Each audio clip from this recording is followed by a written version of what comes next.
2 years ago, nobody believed in Baker Mayfield. A former #1 pick turned journeyman, cut, traded, and completely forgotten. Tampa Bay had just lost its GOAT quarterback and was completely written off as yesterday's news. But somehow, the script completely flipped. Today, the Buccaneers are winning games they have no business winning. They're beating contenders, surviving injuries, and doing it behind a quarterback who's finally found his home. This is a kid that has resurrected his career. Baker Mayfield is playing the best football of his career. The defense is nasty, the offense is explosive, and this isn't a Cinderella run. It's actually happening, guys. The Tampa Bay Buccaneers aren't just good, they're the most dangerous team in the entire NFL. KRICH crew, we are back, and look, your boy went all out for this video. Baker Mayfield, the future MVP jersey, y'all see it here. Probably couldn't hear me. Future MVP is what I was saying. With the hat, I mean, I'm feeling myself right now. The Bucs, if you just have a Baker Mayfield jersey on, you just feel more confident, man. The way he carries himself, everything. Like, I am so excited to make this video. And before we go any further, make sure that you guys, as always, like, comment, subscribe down below. Make sure y'all hit the follow button on the Instagram, same handle we have over here. And I mean, with all of that out of the way, you know who we're talking about today. Let's hop into it, and we got to talk about the Tampa Bay Buccaneers and how they're the most dangerous team in the NFL, hands down, and they're not even fully healthy, is the craziest part. Now, the Tampa Bay Buccaneers have had quite the turnaround since winning Super Bowl 55 with Tom Brady at the helm and Bruce Arians calling the shots. Both have since retired, and the Buccaneers have entered a new era under Todd Bowles. One of the most significant changes the Bucs have gone through was acquiring quarterback Baker Mayfield before the start of the 2023 season. The move at the time was met with some skepticism, as Mayfield had gone from a promising start to his career in Cleveland to being viewed as a backup at best after unsuccessful stints in Carolina and in LA. That 2022 season, which started in Carolina, was not one to be remembered for Mayfield, as the Panthers were absolutely terrible, going 1-5 in his 6 starts. After being benched too, Mayfield requested a release from the Panthers, which was granted, and he was picked up by the Los Angeles Rams off of waivers. His time in LA did not fare much better outside of an impressive comeback win in his first game, as he came off of the bench to replace John Walford. And that's the thing too, I think really everybody knew that when he signed with the Rams,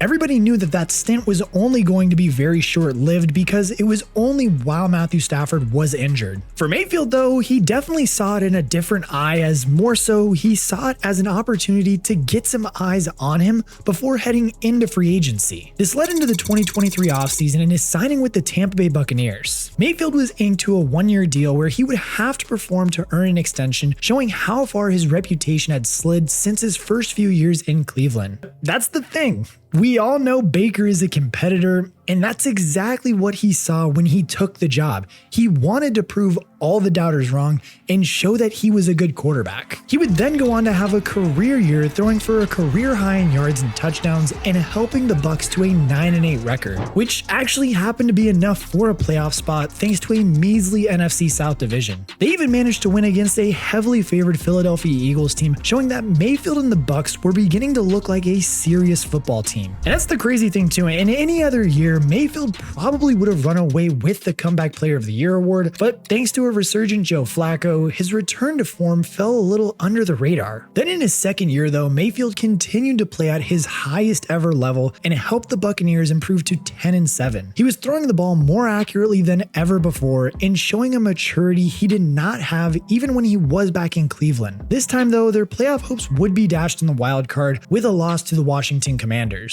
And well, now flash forward to 2025, and ladies and gentlemen, the Buccaneers, they look like serious contenders. Like, they have constantly been able to beat and just prove that they can beat good teams. And not only that too, Baker Mayfield somehow is finding an even higher level of play too reached now that he's basically out there playing with a bunch of nobodies on his roster, while Mike Evans, Bucky Irving, and just a bunch of other players are on the IR. Like through the first 6 weeks, Mayfield leads the NFL in passer rating and has been playing at an MVP level. He's passed for 1,685 yards with 10 touchdowns and just 1 interception, displaying his usual high-end playmaking ability, which is now combined with a sensible, mistake-free approach. He's massively cut down on interceptions, keeping the Buccaneers in games even when they might not look their best either. On top of that too, he's become more and more clutch the longer he spends in Tampa, with game-winning drives against Atlanta, Houston, the Jets, and the Seahawks. That's a league-leading 4 game-winning drives and fourth quarter comebacks after just 6 weeks. So you can bet that analysts have taken notice of the transformation Baker has gone through since reinventing himself in Tampa Bay. However, it's 5 weeks in, we could do this week to week and change it. He's my MVP 5 weeks into the season. I think he's leading this team. And like I said before, what's been really staggering and crazy to see of how well Baker Mayfield has still been playing is with all the injuries that have been faced on this roster that I'm literally going to list. Mike Evans, Bucky Irving, and Chris Godwin have already missed significant time. And that's not even to mention their offensive line, which has also missed some time as well in Tristan Wirfs. Like, I think it's safe to say that if we looked at any other team, typically this would probably be, not the end of their season, but it would be a very tough road for them to try and come back from. We can see it in the 49ers, who basically Christian McCaffrey somehow is the last person standing there. And then you have the Ravens, who have a bunch of injuries on the defensive side of the ball, as well as Lamar Jackson. And we all see what their record looks like. But Baker Mayfield somehow continues to just pull his team through and win games and come up in the clutch despite not having any of his playmakers that would make this team that much scarier. And trust me, ladies and gentlemen, when they get their players that are on the injured list right now, like Bucky Irving, Mike Evans, and all those other guys, this is going to be a very scary team to play.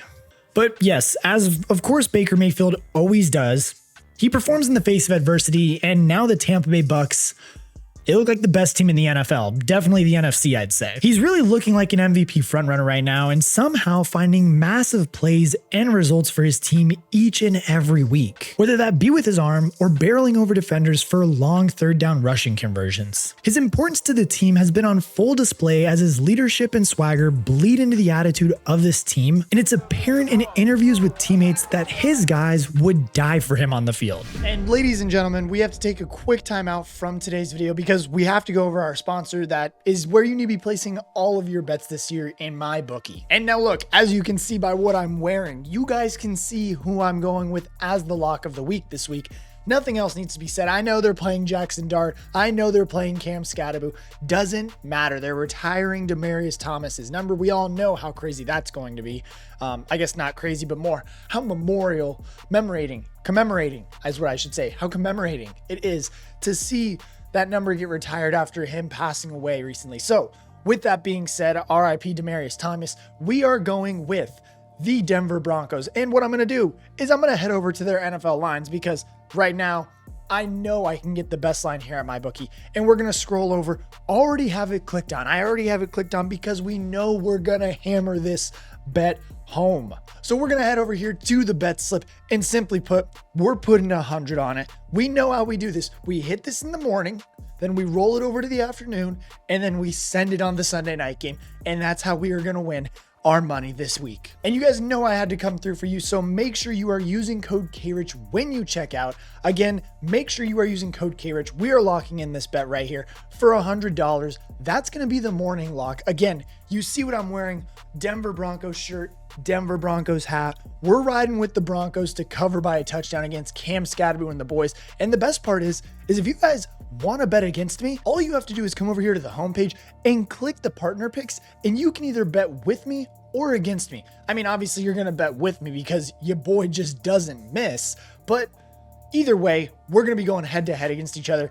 Make sure you are using code KRICH again, and thank you to MyBookie for sponsoring today's video. But don't get me wrong, Baker's not the only contributing factor here that's making the Bucs contenders. There is a substantial amount of talent on this roster, and especially a lot of veteran leadership, so that way, hopefully when they do get into the playoffs, that veteran leadership is gonna help them go deeper into the playoffs than they have in recent years. Despite the injuries to key players such as Mike Evans and Chris Godwin, the offense simply hasn't missed a step. It's fueled in large part by the emergence of players like rookie wideout Emeka Egbuka. Through the first 6 weeks of the season, Emeka Egbuka has established himself as the best rookie in the league and shown a level of maturity rare for a first-year wideout. Through 6 games, Egbuka has 496 receiving yards to go along with 5 touchdowns, giving him the most impressive resume among rookies so far. Egbuka was drafted in the first round of the 2025 draft out of Ohio State, where he was very impactful over his 4 years. His maturity and leadership were 2 of the traits that became obvious at Ohio State, where he was selected as a team captain for his senior season. And yes, although his college career was kind of overshadowed by teammates Marvin Harrison Jr. and Jaxson Smith-Njigba, Emeka Egbuka was highly regarded by his coaches and teammates and always proved himself a reliable receiver, particularly in those third down situations. And yeah, as we've all seen from his first start,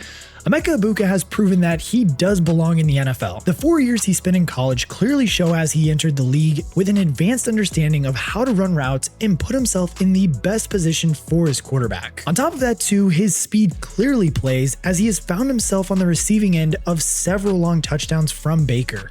They field on first down, throws, end zone, caught, touchdown! So far, he's proven himself to be the perfect complement to his quarterback and far better than the Tampa Bay front office could have ever expected. But yes, as you notice the trend here, if you're a Bucs fan, you know what I'm about to say. Emeka Egbuka, after week 6, he has gone down with a hamstring injury, but that has allowed another emergence of another rookie in Tej Johnson. Johnson replaced Emeka Egbuka against the 49ers and chipped in with a very tidy 45-yard touchdown. With Jalen McMillan also on the sidelines as another young and up-and-coming receiver, but injured wide receiver, there really is outrageous depth on this roster at the wide receiver spot. And really, we all know that this is going to come in incredibly handy when the playoffs do roll around. On top of that too, tight end Cade Otton is also a solid option in the receiving game, proving himself capable of contributing with some key first downs. And look, I really think now that it's truly time to ask the question that